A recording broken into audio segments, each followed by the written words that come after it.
Mind engineering क्या होती है? मैंने उसे कहा कि मैं इंजीनियरिंग छोड़ना चाहता हूँ, तो कहता क्या करोगे? मैंने कहा यार ह्यूमन इंजीनियरिंग, हम सब रूह हैं। रूह क्या है? हाज़ा मिन अमरी रब्बी, ठीक है। इस जिस्म को कंट्रोल करता है हमारा ब्रेन और हमारी जिंदगी को कंट्रोल करता है हमारा mind. Brain and mind are two different things. कुरान में आपने कभी ब्रेन का जिक्र सुना? पूरा कुरान उठा के देख लें आप। साइंस ने ये प्रूव किया है कि हमारी बॉडी में 3 न्यूरॉन सेंटर्स हैं। दिल और दिमाग में जंग हो रही होती है और जीतता दिल है, एंड में इसके बगैर मैं रह नहीं सकता, राइट। ये भी साइंस ने प्रूव कर दिया आज कि the strongest neuro centre is on your heart, not on your brain and not on your gut. आप देखें, जब बच्चा पैदा होता है तो सबसे पहले बच्चे की हार्ट बीट सुनाई जाती है, राइट। रूह का जो कंट्रोलर है, जो रूह की जो जुबान है या जो रूह का जो मीडियम है, वो हमारा कल्ब में है और उसको हम माइंड कहते हैं। हमारे दिल की धड़कन कौन चला रहा है?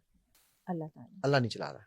अल्लाह नहीं चला रहा। मेरा इससे बहुत बड़ा इख्तिलाफ है। छठी हिस्स, तीसरी आंख या इज़न हो जाना, इंट्यूशन, ये सारी चीजें आपने कहा था सीख सकते हैं। जिस तरह हमारा दिल धड़कता है ना, हमारा ब्रेन वाइब्रेट करता है। अगर किसी की ब्रेन वाइब्रेशन 60, 70, 80 पे चली जाए तो हम कहते हैं उसको मिर्गी का दौरा, फिट्स पड़ गए इनको। बच्चे का ब्रेन 7 साल की उम्र तक मुकम्मल डेवलप होता है, यानी पैदाइशी तौर पर नहीं है डेवलप। कुरान हमें 14 साल पहले बता चुका हुआ है, साइंस अब साबित कर सुभान रही है। अल्लाह। एंकर मींस वो चीज जिसको देखते ही आपको सुकून आ जाए या जिसको देखते ही आपको पुरानी मेमोरी आ जाए। तो मुझे उससे डर नहीं लगता जो नमाज पढ़ता है, मुझे उससे भी डर नहीं लगता जो फजर की नमाज पढ़ता है, मुझे उससे डर लगता है जो फजर की नमाज जमात से पढ़ता है। जो बच्चे ने सीखा है अब वो एक्सपेरिमेंट करेगा। मैं जितनी भी ट्रेनिंग्स कराता हूँ, मैं कहानियां सुनाता हूँ। I am a story teller. अस्सलाम वालेकुम जनाब एंड वेलकम टू फराए इकरार पॉडकास्ट। आज के पॉडकास्ट में जो शख्सियत मेरे साथ मौजूद हैं वो बड़ा ही दिलचस्प काम करती हैं।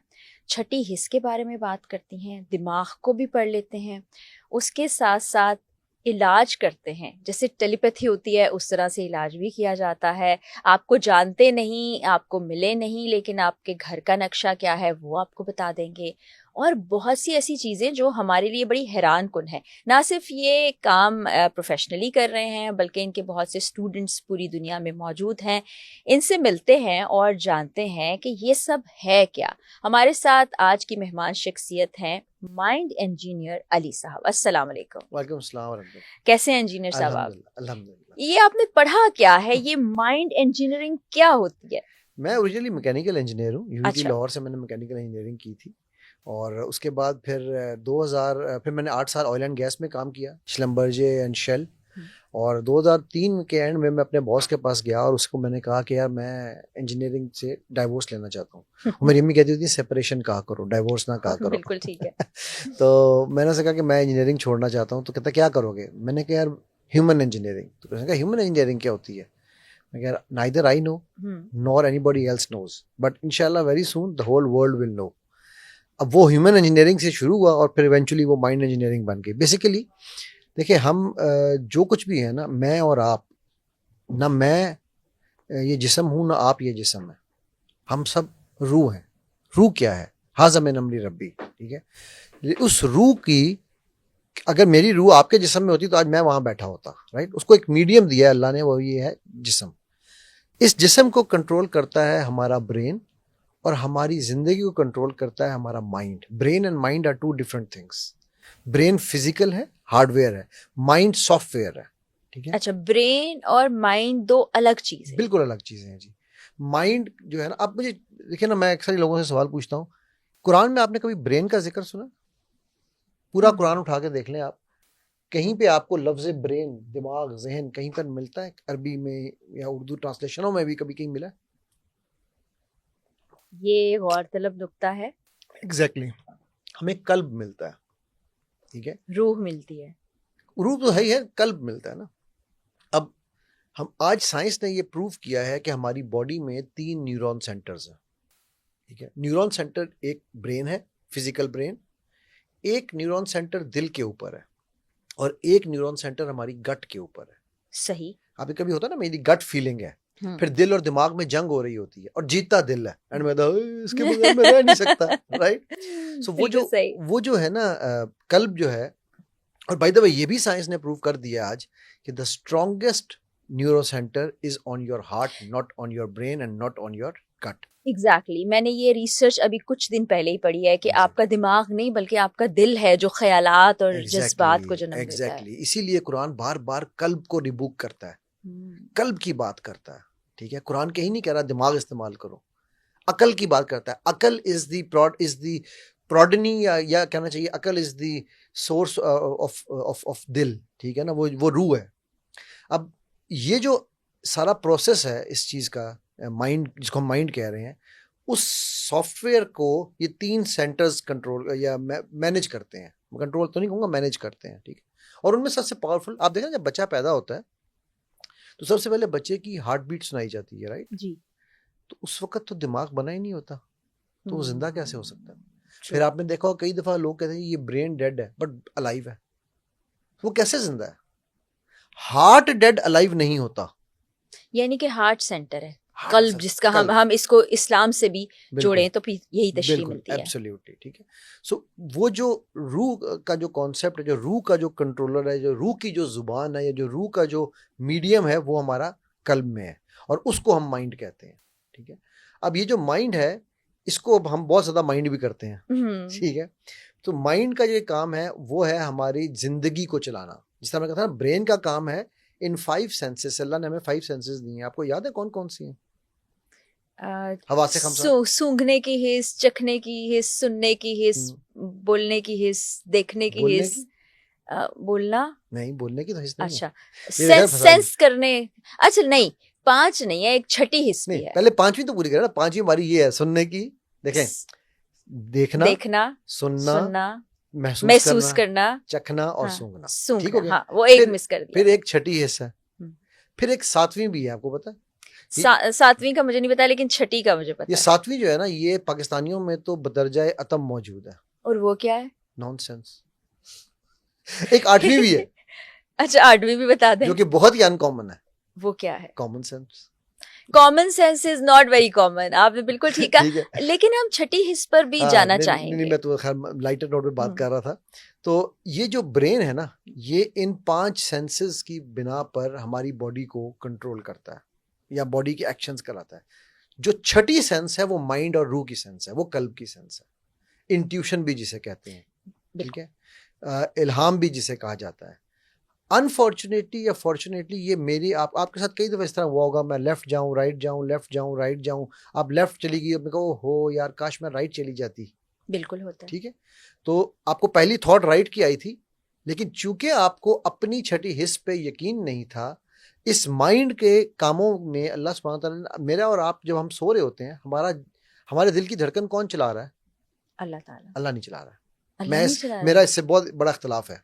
देखिए, अल्लाह सुब्हानहू तआला ने, सॉरी की बात काट दी मैंने, अल्लाह सुब्हानहू तआला ने इस कायनात को बनाने के लिए निज़ाम बनाया है। देखिए कॉर्पोरेशंस बनती हैं ना, ये कॉर्पोरेशंस ने यहाँ दुनिया से नहीं सीखा, ये मेरे रब के निज़ाम को सीखा है कि हर काम के लिए उन्होंने एक बंदा अपॉइंट किया। सेल्स मैनेजर है, ये फाइनेंस मैनेजर है, ये टैक्स मैनेजर है, ये फलाना मैनेजर है, राइट। तो अल्लाह ने भी हर काम के लिए अपॉइंट किया ना। अल्लाह सुब्हानहू तआला मेरे और आपके जिस्म में, हर एक के जिस्म में आगे तो नहीं दिल को धड़काएंगे ना, एक सिस्टम बनाएंगे। लेकिन जिंदगी रब ताला देता है और फिर मौत भी एक जिंदगी और मौत देता है, लेकिन जिंदगी के निजाम को चलाने के लिए रब ने एक सिस्टम बनाया हुआ है। तो जो हमारे इस दिल की धड़कन को, हमारी सांसों को जो कंट्रोल कर रहा है, जो मैनेज कर रहा है, जो कम ज्यादा कर रहा है, वो माइंड है, वो ब्रेन नहीं है, ठीक है। उसकी जब आप सोए हुए होते हैं, ब्रेन खत सो चुका होता है आपका, वो भी अगर हम आगे डिस्कशन में जाएंगे तो आपको ब्रेन की जब फ्रीक्वेंसीज बताऊंगा तो आपको समझ आएगी कि ब्रेन ऑलमोस्ट डेड हो चुका होता है एक सर्टन लेवल के बाद। डीप स्लीप जिसे हम डेल्टा स्लीप कहते हैं, उसमें your brain is actually dead but your mind is awake. Mind is दिल, कल्ब, मतलब कल्ब तो उसका एक सेंटर है ना, लेकिन कल्ब के आगे भी तो पूरा निजाम चल रहा है ना एक, ठीक है। तो वो जब अब आपका वो जो निजाम जब चल रहा है, तो उस निजाम को हमारे माइंड ने करना, और हमारा माइंड जो कि हमारी जिंदगी कंट्रोल कर रहा है, हम उसकी इंट्यूशन पे ट्रस्ट नहीं करते, क्योंकि हमें किसी ने आज तक ये, हमें क्या बचपन से सिखाया जाता है, बच्चों को आप क्या सिखाते हैं, वो अपना दिमाग इस्तेमाल करो। दिमाग नहीं है तुम्हारे पास। हम दिमाग जो कि एक फिजिकल लिमिटेड क्या कहना चाहिए, बहुत ही महदूद किस्म की रिसोर्स है, हम उसको बहुत ग्लोरीफाई कर देते हैं। जो असल रिसोर्स है वो है हमारी इंट्यूशन, जो हमारा माइंड है, जो हमारी जिंदगी को कंट्रोल कर रहा है, उसको हम इग्नोर कर देते हैं। ये क्या छठी हिस्सा है? ये ऑफ कोर्स छठी हिस्स, जिसको आप छठी हिस्स कह रहे हैं, वो एक्चुअली आपके माइंड की पावर है। अली साहब, जैसे कभी कभी हम कहते हैं कि मेरा दिल बड़ा परेशान है, मेरा दिल घबरा रहा है, मुझे लग रहा है कुछ बुरा होने वाला है, और कुछ ना कुछ हो भी जाता है, क्या ये छठी हिस्सा? ऑफ कोर्स और ये कैसे कैसे इसको आप जान सकते हैं? सबसे पहले तो जानना, फिर इसको स्ट्रॉन्ग करना, क्योंकि मौजूद तो हर एक में है ना। हर एक में वो ना जो मैं एक कोर्स जो कराता हूँ सिल्वा का, होजे सिल्वा उसका बानी है। वो एक बड़ा स्टॉन्च किस्म का, बड़ा स्ट्रिक्ट किस्म का कैथोलिक क्रिश्चियन था, मैक्सिकन कैथोलिक था वो, अमेरिकन। तो उसने ये कहा था कि अगर एक रब है दुनिया में चलाने वाला, God is one, and if he is just, और मुनसिफ भी है, तो ये हो नहीं सकता कि उसने दुनिया में सिर्फ 10% लोगों को जीनियस पैदा किया है। जीनियस वो हैं जो माइंड से सोचते हैं और ब्रेन से एक्ट करते हैं। एक्शन फिजिकल होना है ना, सोच माइंड से आनी है। तो उसने ये पूरा सिल्वा का एक सिस्टम बनाया था। तो उसका ये क्या मानना था तो कि भाई अगर वो एक ही खुदा है और वो एक खुदा मुनसिफ है, तो उसने सबको ये ताकत दी है। 10% लोग, क्योंकि रिसर्च ये कहती है, डॉक्टर रायन थे ड्यूक यूनिवर्सिटी के, और 1950s में उन्होंने ये रिसर्च किया, तो उन्होंने ये साबित किया था कि दुनिया में सिर्फ 10% जीनियसेस हैं जिनकी छठी हिस्स 100% सही बताती है उन्हें, ठीक है, और बाकी 90% ये पैदा होते हैं, ये बनाए नहीं जा सकते। तो सिल्वा ने ये साबित किया था कि अगर वो 10% पैदा हुए हैं तो 90% भी जीनियसेस हैं, उनको इदराक नहीं है। जैसे कि हम न्यूटन की मिसाल देते हैं कि वो शख्स था जिसने अपने दिमाग का कुछ % इस्तेमाल किया, ये मिसाल इस्तेमाल किया। ये मिसाल ही गलत है, ये मिसाल ही गलत है। देखिए इसकी वजह ये, न्यूटन आइंस्टाइन के बारे में भी कहा जाता है ये, ठीक है, लेकिन ये है कि ये मिसाल इसलिए गलत है कि एक वो कहेंगे, लोग कहेंगे मौलवी साहब मूवियों की बातें कर रहे हैं। एक मूवी है लूसी, मैंने देखी है, देखी है आपने? जी जी। राइट, अब आप देखें वो सब्सटेंस में लड़की तब्दील हो जाती है, करेक्ट। अब वो या इसी तरह एक और मूवी है इंसेप्शन, जो ड्रीम्स में जी, वो भी मैंने देखी है। मेरा बड़ा इंटरेस्ट है ये जो जिसको कहते हैं ना गैर माफूकी या गैर मरई और माफूकुल फितरत किस्म की चीजों में। तो अब आप देखिए कि उन दोनों मूवीज में जो चीज आपको दिखाई जा रही है, जो चीज बताई जा रही है, वो बेसिकली ये बताया जा रहा है कि आपका माइंड कितना पावरफुल है, क्या कुछ कर सकता है, ठीक है। सो हाउ कैन वी से कि सिर्फ आइंस्टाइन ने या न्यूटन ने यूज किया, बल्कि मेरी रिसर्च के मुताबिक उन्होंने भी 1% यूज नहीं किया। जी, ये कि 1% भी शायद नहीं यूज हुआ, करेक्ट। सो अब इसलिए हर इंसान अपनी कैपेसिटी के मुताबिक, यही तो सिल्वा का बाकियों से इख्तिलाफ था। सिल्वा ये कहता था कि 10% अगर आप कहते हो कि वो जीनियस है ना, तो वो लोग हैं जिनको बाय डिफॉल्ट पता चल गया यार कि वो, आपने उसको पीर बना के बैठा दिया, तो भी पीर साहब को फौरन पता चल जाता है, राइट। और 10% वो हैं जो मेरी तरह ये इल्म सीख लेते हैं। 80% वो हैं जिनके ना आने से दुनिया में फर्क पड़ता है, ना जाने से फर्क पड़ता है, क्योंकि वो सुबह शाम कोलू के बैल की तरह वो चलना मादाम चलना, वो चलते ही रहते हैं, अपना काम करते रहते हैं, वो इस तरफ जाते ही नहीं है। सो उसके मुताबिक उन 80% को भी हमने ये सिखाना है कि भाई तुम में भी ये एबिलिटी है, all you need to do is to learn.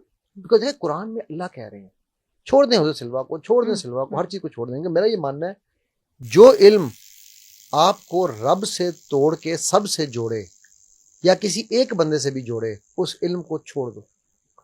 इल्म वो है जो रब से जोड़े, राइट। कुरान में अल्लाह क्या कह रहे हैं? मुतदब्बिरून, याकिलून, आकिलून, मुतफक्किरून। कौन है ये? हमारे आसपास ही लोग ऐसे हम ही हैं। आसपास नहीं है, हम हैं। वो अल्लाह हमसे बात कर रहा है, वो किसी और से बात नहीं कर रहा। वो ये कह रहा है कि तुम आकिलून हो, तुम याकिलून हो, तुम मुतफक्किरून हो, सोचो तो सही। हाँ, सोचने वालों की भी निशानी। अच्छा, मुझे ये बताएं, क्या आपने कहा कि आप सीख सकते हैं, ये इल्म आप सीख सकते हैं? जी बिल्कुल। तो इसको कैसे सीखा जाए? कैसे अपनी छठी हिस्स को स्ट्रॉन्ग किया जाए? फिर कैसे कनेक्शन किया जाए कि मैंने कुछ कहा नहीं, आप तक पहुंच गया, और कोई दूसरी दुनिया में बैठा हुआ शख्स, दूसरी दुनिया से मुराद किसी और मुल्क में बैठा हुआ शख्स, वो समझ गया कि मेरे जहन में क्या चल रहा है? क्या ये पॉसिबल है? जी देखिए, बहुत सारे इसके तरीके हैं, कोई एक तरीका नहीं है। आप योगी जो है योगा, क्योंकि देखिए एक बात याद रखिएगा, रूहानियत और रहमानियत दो अलग चीजें हैं। ये क्या है? रूहानियत इज स्पिरिचुअलिटी जी, रहमानियत अल्लाह वालों को मिलती है। ठीक है, ठीक हो गया। सूफी जिनको हम कह सकते हैं। मैं सूफी का वर्ड यूज नहीं करना चाहूंगा, मैं कहूंगा अल्लाह वाले। ठीक है, क्योंकि सूफी जरूरी नहीं क्या हर सूफी अल्लाह वाला हो, और जरूरी नहीं कि हर अल्लाह वाला सूफी हो, राइट। इसमें एक और डिबेट निकल आती है। I am ready for all debates, because ये तो मेरा फेवरेट टॉपिक है। तो आपको क्या फर्क महसूस होता है दोनों में? क्या हज़रत उमर सूफी थे जो कह रहे हैं या सारिया तेरे पीछे से फौजें आ रही हैं, आप उनको अल्लाह वाला कहेंगी या सूफी कहेंगी? अल्लाह वाला। तो फिर अल्लाह वाले और सूफी में फ़र्क है ना। तो सूफी फिर कौन हुआ? देखिए अगेन, सूफी, तसव्वुफ, योगी, सूफी, योगी, जी, ये क्या उसे कहते हैं, मेडिटेशन करने वाले, ये सब डिफरेंट रास्ते हैं उस एक मंजिल तक पहुंचने के। स्पिरिचुअलिटी वो सब ले सकते हैं, ये किसी की मीरास नहीं है। ये हिंदू, ईसाई, सिल्वा जो है ये ईसाई था, राइट? हिंदू योगी बड़े पड़े हैं, आपको सारी चीजें बता सकते हैं, वो आपको देख के बता देंगे आप कहाँ से हो, आपकी पैदाइश कहाँ हो, आपको घर तक बता देंगे आपका।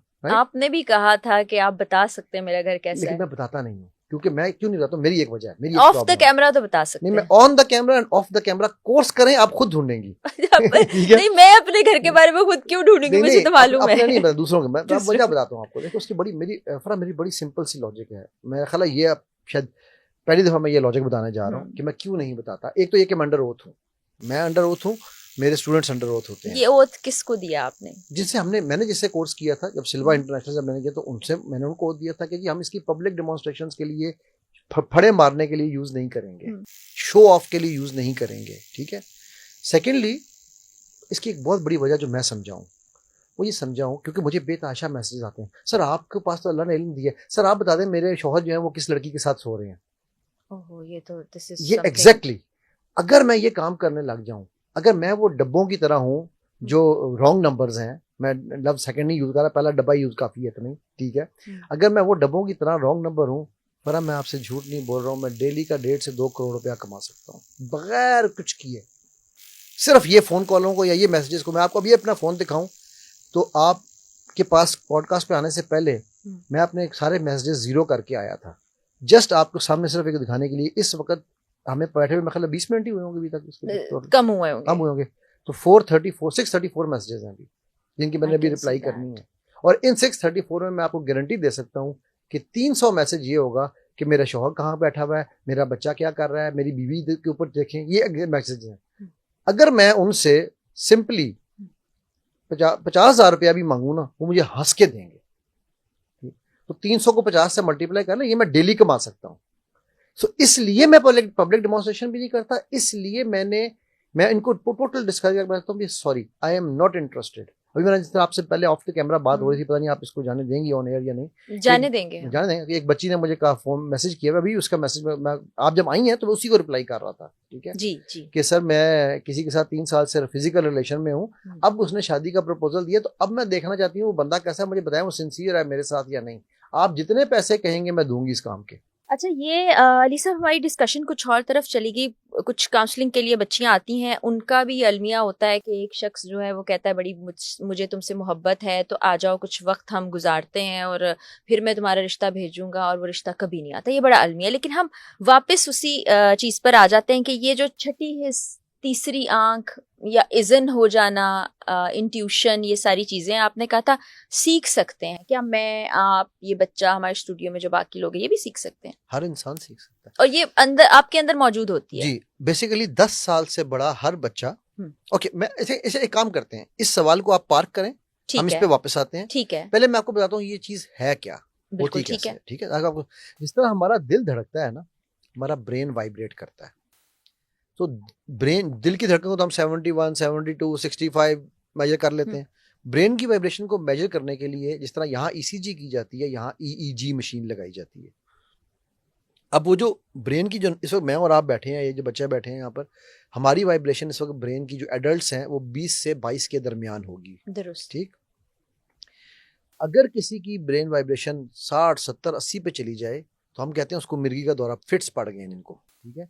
और आपको याद होगा बड़े बूढ़े क्या करते थे, जब फिट्स पड़ते थे तो चप्पल सुंघाई जाती। चप्पल में कोई कमाल नहीं है, वो डाइवर्जन ऑफ ब्रेन्स अटेंशन है, सो दैट वाइब्रेशन नीचे आ जाए वापस। यानी वो सूंघ के, मतलब वो गलाजत है ना, गलाजत है, चप्पल हो, कोई चीज हो, मतलब उसकी आपने ब्रेन की अटेंशन को डाइवर्ट करना है, ठीक। वो चाहे आप चप्पल से करें, चाहे जिस तरह हम सिल्वा से करते हैं, वो आप चाहे योगा से करें, जिस तरह मर्जी करें, यू हैव टू डाइवर्ट तो ब्रेन की वाइब्रेशन वापस आ जाए, ठीक।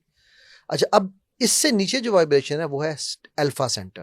पहली थी बीटा, दूसरी है alpha, which is the centre of our brain vibration, जो कि 10 है, ठीक। जब ब्रेन 10 पे वाइब्रेट करता है तो हम फिजिकल एंड एनर्जी वर्ल्ड की बॉर्डर्स पे होते हैं, सही। 10 से 11 पे चला गया तो फिजिकल वर्ल्ड में आ जाएंगे, 10 से नीचे रहा तो हम एनर्जी वर्ल्ड में रहेंगे, ठीक है। सो हमारा जो ऑब्जेक्टिव है सिल्वा में फॉर एग्जांपल, या इवन योगा में या मेडिटेशन में या किसी भी तरह से, उन सब का ये ऑब्जेक्टिव होता है कि आपने ब्रेन की वाइब्रेशन को 10 पे लेकर आना है। 10 से नीचे है 4 to 7 वाइब्रेशन। 4 to 7 वाइब्रेशन है थीटा कहलाती है। ये वो वाइब्रेशन है जिसमें आप जब सो रहे होते हैं ना, आपको ख्वाब आते हैं और आपको लूसिड ड्रीमिंग होती है, इंसेप्शन वाली जो हम एग्जांपल दे रहे थे, दैट हैपेंस बिटवीन 4 to 7। सही, ठीक है। 4 to 7 में मैं एज ए हिप्नोटिस्ट, मैं हिप्नोटाइज किसी को करता हूँ तो भी मैं उसकी ब्रेन की वाइब्रेशन को 4 to 7 में लेकर आता हूँ। ठीक है। इसको सजेस्टेबिलिटी स्टेट भी कहते हैं। इसमें जो भी सजेशंस दिए जाते हैं वो सजेशंस ब्रेन रजिस्टर कर रहा होता है। ठीक है। सो इससे नीचे है हाफ अ साइकिल से 4 की वाइब्रेशन, विच इज डेल्टा, जिसको हम कहते हैं डीप स्लीप। ख्वाब आपको तब भी आएंगे बट आपको याद नहीं रहेंगे, बिकॉज आप इतनी डीप स्लीप में थे कि वो ख्वाब हो गया। ठीक। ये मैंने आपको क्यों समझाई है ब्रेन वाइब्रेशन, क्योंकि इसको हम अगर को रिलेट करें हमारे बच्चों के साथ, तो बच्चे की जितनी उम्र होती है उतनी वाइब्रेशन उसकी ब्रेन की होती है।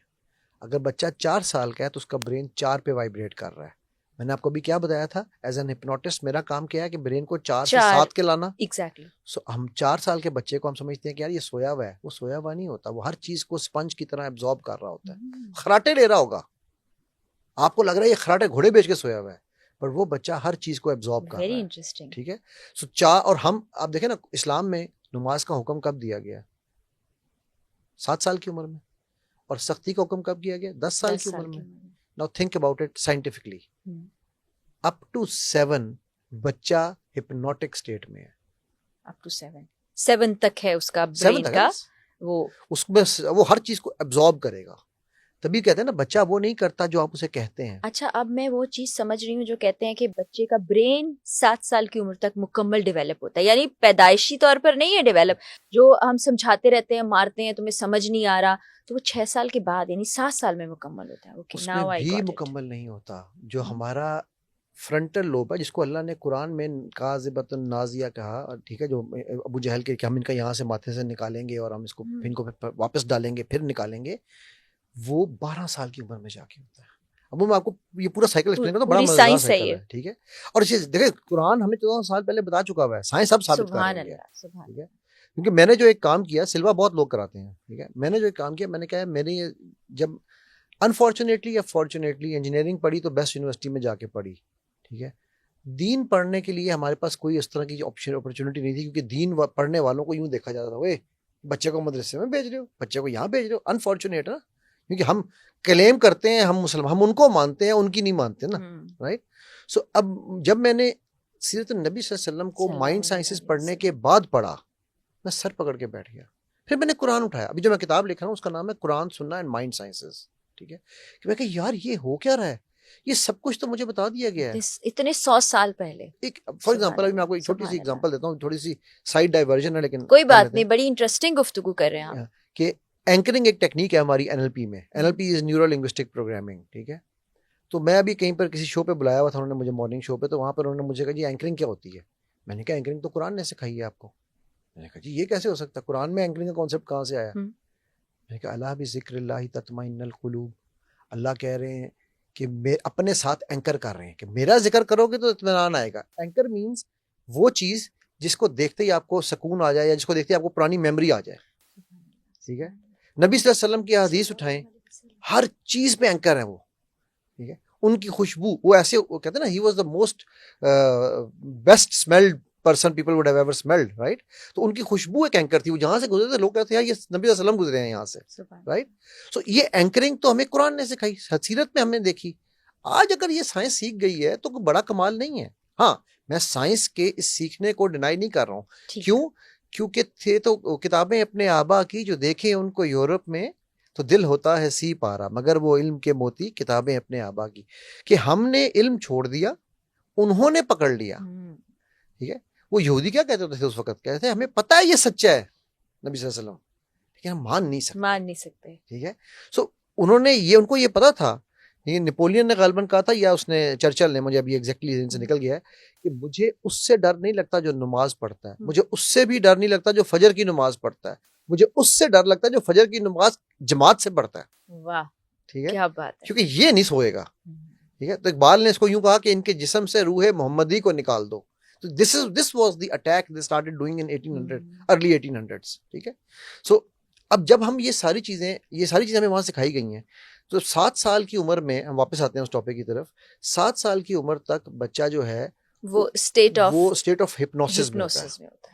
हर चीज को इसका हम कहते हैं, इसका दूसरा नाम है सजेस्टेबिलिटी स्टेट, ठीक है। इनको हम साइंटिफिकली एक और नाम दिया जाता है इंडक्टिव लर्निंग ईयर्स। इंडक्शन क्या होती है? अंदर इंड्यूस हो रहा है, ठीक है, यानी इसमें बच्चा सिर्फ अंदर ले रहा है, अभी वो निकाल नहीं रहा। अगले 7 साल are called deductive learning years. जो बच्चे ने सीखा है अब वो एक्सपेरिमेंट करेगा।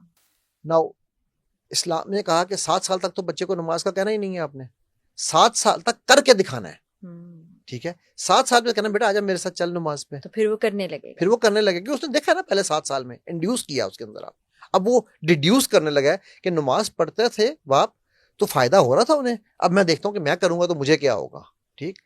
अच्छा 10 साल की उम्र में क्यों सख्ती है? क्योंकि 10 साल मैंने आपसे क्या कहा था कि अल्फा स्टेट में it's the gateway between physical world and energy world. अब बच्चा एनर्जी वर्ल्ड से निकलकर फिजिकल वर्ल्ड में आ रहा है, तो उसको कहा गया कि फिजिकल। आपको पता है, आपको मजे की चीज बताता हूँ, आपका जो माइंड है ना वो नो को प्रोसेस नहीं करता। फॉर एग्जाम्पल अभी जो मैं आपके सामने कहने जा रहा हूं, आपने उसके बारे में बिल्कुल नहीं सोचना, आपने बिल्कुल नहीं सोचना जो मैं कहूंगा। सो आपने नहीं सोचना कि मीनारे पाकिस्तान पे पिंक हाथी नाच रहा है। मीनारे पाकिस्तान में ज़हन में आ गया, ठीक है। बिल्कुल ठीक है। आप बच्चे को कहते हैं बेटा इस स्विच के करीब मत जाओ, बच्चा कहाँ जाता है? स्विच के करीब। राइट, ये बहुत बहुत मजे की चीज आपने बताई। अच्छा वो सिर्फ जो आपने वर्ड्स बोले, की वर्ड्स को दिमाग प्रोसेस करता है क्या? यस को प्रोसेस करता है दिमाग नहीं करता ना, मैं ये फर्क समझा। ज़हन, माइंड, हाँ ज़हन दिमाग। अच्छा अब इस पे आपका मुझसे काउंटर क्वेश्चन बनता है। आप ये कहेंगे नहीं अली साहब आप गलत बात कर रहे हैं, क्योंकि जो हमारा कलमा है पहला वो तो ला से शुरू हो रहा है। ला इज नो, ला इलाहा no. Brain, physical brain no को प्रोसेस करता है, फिजिकल ब्रेन डाइवर्जन में जाता है। तो फिजिकल ब्रेन को हाजिर करने के लिए हम हिप्नोटिस्ट एक लफ्ज यूज करते हैं कि think about it now, so that means we bring your physical brain in the present moment. तो अल्लाह सुब्हानहू व तआला तो हमारे मैन्युफैक्चरर है ना, ठीक है, खालिक हैं। तो उनको पता है ना कि इस ब्रेन को हमने कैसे प्रेजेंट मोमेंट में लाना है। तो वो कहते हैं पहले कहो ला, ब्रेन को कहते हैं ला। अच्छा अब मैंने जाके अमेरिका में रिचर्ड बैंडलर से ये साइंस सीखी। मैं जितनी भी ट्रेनिंग्स कराता हूँ मैं कहानियां सुनाता हूँ, I am a story teller, ठीक। तो जब मैं कहानियां सुना रहा होता हूँ तो लोग कहते हैं सर कॉन्सेप्ट क्या था? मैं कहता हूँ अच्छा तुम्हें कॉन्सेप्ट नहीं आया, ये करके दिखाओ। वो कर जाते हैं, सर ये हम कर गए, ये कैसे हुआ? कॉन्शियस ब्रेन को कंफ्यूज करके तब we can enter in the mind. ये पूरी एक साइंस है जो कि कुरान भरा पड़ा है। कुरान, फतवा ना लगाइएगा मुफ्तियान यूट्यूब, मैं पहले बता दूं, कुरान कहानियों की किताब है, राइट। इस पॉइंट ऑफ व्यू से कि हिदायत के लिए अल्लाह ने इस मिसालें दी हैं, रब ताला ने। देखिए ना सूरह यूसुफ को क्या जाता है, अहसनुल कसस जी, बेहतरीन किस्से हैं दुनिया के, राइट। वो किस्सों के जरिए अल्लाह हमें सिखा रहे हैं। आज आप जाइए जाकर किसी भी इंटरनेशनल कंपनी से ट्रेनिंग लें कि जी मैंने एक अच्छा ऑडिटर बनना है, अच्छा ट्रेनर बनना है, या मैंने कम्युनिकेटर बनना है, वो आपको कहानियां सुनानी सिखाएंगे। They will tell you how to say things in a metaphor. क्योंकि मुझे लगता है लोग रिलेट कर सकते हैं या सीख सकते हैं। एग्जैक्ट। ये ना अब रब तो हमारा मैन्युफैक्चरर है ना, उनको पता था कि अगर मैं डायरेक्ट ऑर्डर्स, अल्लाह सुब्हानहू तआला डायरेक्ट ऑर्डर देते हम ना कर सकते थे, लेकिन अल्लाह ने वो डायरेक्ट ऑर्डर भी हमें इनडायरेक्टली दिया, क्योंकि अल्लाह समझा रहे हैं अपनी किताब में हमें समझा रहे हैं। और समझाने का तरीका ये है कि उनको पता है कि ये माइंड कैसे पकड़ेगा, राइट। सो हमने जब माइंड नो को प्रोसेस नहीं करता, ब्रेन नो को प्रोसेस करता है। सो ब्रेन को एक किस्म की शटअप कॉल मिल गई, चुप, तुमने नहीं अब बोलना, तुम साइड पे जाओ। अब माइंड से बात हो रही है इलाहा इल्लल्लाह, ठीक है, ला इलाहा इल्लल्लाह, ठीक। सो इसी तरह जो हमारा जो भी हमने प्रेजेंट मोमेंट का काम करना है उसके लिए हमें ब्रेन को इंस्ट्रक्शन देनी पड़ती है, माइंड को नहीं देनी पड़ती। माइंड ऑलरेडी इंस्ट्रक्टेड है, ठीक है, ठीक होगी। सो अब जब हमारा माइंड नो को प्रोसेस नहीं कर रहा, हमारा माइंड ये चीजें नहीं कर रहा, अब हम माइंड से फिर बात कैसे करें, राइट। सो वो जो माइंड से बात करने का जो प्रोसेस है वो हमारी अफर्मेशंस है। ठीक है, बहुत से लोग करते हैं मेडिटेशन, एफर्मेशन के साथ मेडिटेशन, फिर वो एक बड़ा मैनिफेस्टेशन का आजकल बड़ा रिवाज हो गया है। आपने मेरे दुखती रख पे हाथ, ये क्या है? Law of attraction is a hoax. अच्छा, कहेंगे ये एक टॉपिक ही अलग है पूरा, इसमें मेरी पूरी मैं यही मेरे अल्फाज थे जो मैं कहना चाह रही थी। लॉ ऑफ अट्रैक्शन और मैनिफेस्टेशन, यानी आपने इसको रद्द कर दिया कि है ही नहीं। मैंने इसको रद्द इसलिए किया कि देखें, मैंने एक जुमला शुरू में बोला था, जो इल्म आपको रब से जोड़े वो राइट नंबर है, जो इल्म आपको रब के अलावा सबसे जोड़े वो रॉन्ग नंबर है। लेकिन मैनिफेस्टेशन और लॉ ऑफ अट्रैक्शन आप रब से कनेक्ट होकर भी तो कर सकते हैं। मैं आ रहा हूँ मैं उसी तरफ आ रहा हूँ। लॉ ऑफ अट्रैक्शन वो क्या नाम है, सीक्रेट बुक ने जो जहाँ से निकाला, जहाँ से चढ़ना शुरू हुआ एकदम, ठीक है। मुझे ये बताइए कि उसकी बेस क्या है? Universe. What is universe? Creation और क्रिएटर? क्रिएशन। सो क्या क्रिएशन से आप जुड़कर काम कर सकते हैं? लॉ ऑफ अट्रैक्शन हमें दीन ने सिखाया है। मैं तो उसी को समझ के आपसे सवाल, लेकिन मैंने इसलिए कहा ये क्योंकि अक्सर लोगों की ये होता है यूनिवर्स इज अल्लाह। यूनिवर्स इज नॉट अल्लाह। इवन अल्लाह का जो अर्श है इज नॉट अल्लाह, इज अ क्रिएशन। कल्म is a creation, right? Everything is a creation of अल्लाह सुब्हानहू व तआला। सो अब होता क्या है कि हमारे लोग क्या करते हैं, देखिए तौहीद जो है ना वो बड़ी इंपॉर्टेंट चीज है, और हम लोग पता ही नहीं चलता कब हम लाइटर वे में उस पटरी से उतर जाते हैं, हमें नहीं पता चलता। ठीक है, मैं खुद इसका शिकार रहा हूं। मैं भी यूनिवर्स को ही फॉलो करने लगा था। ये कब की बात है? जब मैंने ये अलूम शुरू की, जब मैंने पढ़े, जब तक मैंने सीरत नबी सल्लल्लाहु अलैहि वसल्लम नहीं पढ़ी थी, जब तक मैंने कुरान नहीं समझना शुरू किया था, ठीक है, तो मैं भी यूनिवर्स को अल्लाह ही समझता था। तो फिर आपने पढ़ना शुरू किया, समझ आई कि भाई वो तो क्रिएशन है। देखिए अल्लाह सुब्हानहू व तआला के बारे में नबी सल्लल्लाहु अलैहि वसल्लम ने हमें हदीस कुदसी सुनाई है कि मेरे रब कहते हैं कि जैसा मेरा बंदा मुझसे गुमान करता है मुझे वैसा पाता है। बिल्कुल, यही है, बिल्कुल ऐसे। ठीक है, मूसा को अल्लाह ने डांट दिया एक किस्म का कि वो जो कह रहा था कि जी मैं अल्लाह तू मेरे सामने होता तो मैं तुझे तेरे बाल बनाती, मैं ऐसे करती, तो अल्लाह ने कहा कि मूसा वो तो मेरे से प्यार कर रही थी, तुझे क्या तकलीफ थी भाई? नौजुबिल्लाह, मैं मतलब मुझे उस पॉइंट ऑफ व्यू से नहीं मैं बात कर रहा हूँ, मैं एक जेनरिक पॉइंट ऑफ व्यू से बात कर रहा हूँ। तो बात यह है कि जैसा मैं रब से गुमान करूंगा, अल्लाह ने तो उस तवाइफ को जन्नती बना दिया। जन्नत की, ठीक है, अब उसके इख्तियार में है ना, वो जिसको चाहे जब चाहे जैसे चाहे दे दे। हमारे यहाँ जो प्रॉब्लम है सबसे बड़ी, स्पेशली इस उम्मा की, मैं सिर्फ पाकिस्तानियों की बात नहीं कर रहा हूँ, इस उम्मा की बात कर रहा हूँ, ठीक है, हम रब की बांट पे शक करते हैं। ये आपने बड़ी खूबसूरत बात की कि हमें अगर खुशी आती है तो हम बड़े खुश हो जाते हैं, दुख आते हैं तो कहते हैं अल्लाह जी तूने ऐसा क्यों कर दिया। ये अल्लाह कुरान में कह रहा है, रब्बी इकरामन, जब हम इन पे कर्म करते हैं तो ये कहते हैं हमारा रब कमाल है, और रब्बी अहानन, जरा सा इनको टेस्ट करते हैं, जो कि हालांकि ये इम्तिहान और आजमाइश, हाँ, जो कि उसको भी अल्लाह ने बता दिया, जो आजमाइश आती है ये अपने ऊपर खुद लेकर आते हैं। अब जो इंसान कुछ नहीं कमाता सिवाय जो अपने हाथों से कमाए, ये कुरान में कह रहे हैं अल्लाह, मैं नहीं कह रहा हूँ, राइट? तो हम लेके भी अपनी गलती से आते हैं, और फिर हम कहते हैं, फिर हम रब को भूल जाते हैं। जब इनकी कश्ती भंवर में फंसती है, सूरह इनाम की एक आयत है, जब इनकी कश्ती भंवर में फंसती है तो हम इनको, ये हमसे रजू करते हैं, फिर जब जैसे ही हम इन्हें भंवर से निकाल देते हैं, ये जमीन में फिसाद फैलाने वाले बन जाते हैं, भूल जाते हैं ना हमें, राइट? सो अब ये जो वो कॉन्सेप्ट, मैं क्यों, मतलब मेरी लॉ ऑफ अट्रैक्शन का जो एग्जिस्टिंग कॉन्सेप्ट है, मैनिफेस्टेशन का जो एग्जिस्टिंग कॉन्सेप्ट है, सिल्वा का जो एग्जिस्टिंग कॉन्सेप्ट, मैं सिल्वा पढ़ाता हूँ, मैं वो दुकानदार हूँ जो कहता हूँ मेरी दुकान से माल मत खरीदो। मुझे लोग कहते हैं सर सिल्वा से बताएं ये रिश्ता मेरे लिए अच्छा है या नहीं, ठीक?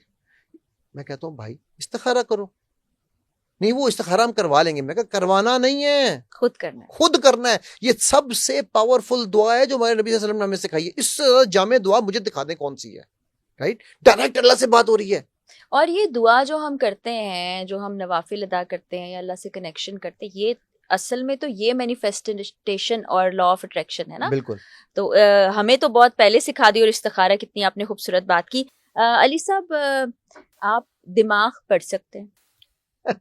ये भी हमारी कौम का एक खब्त है ना।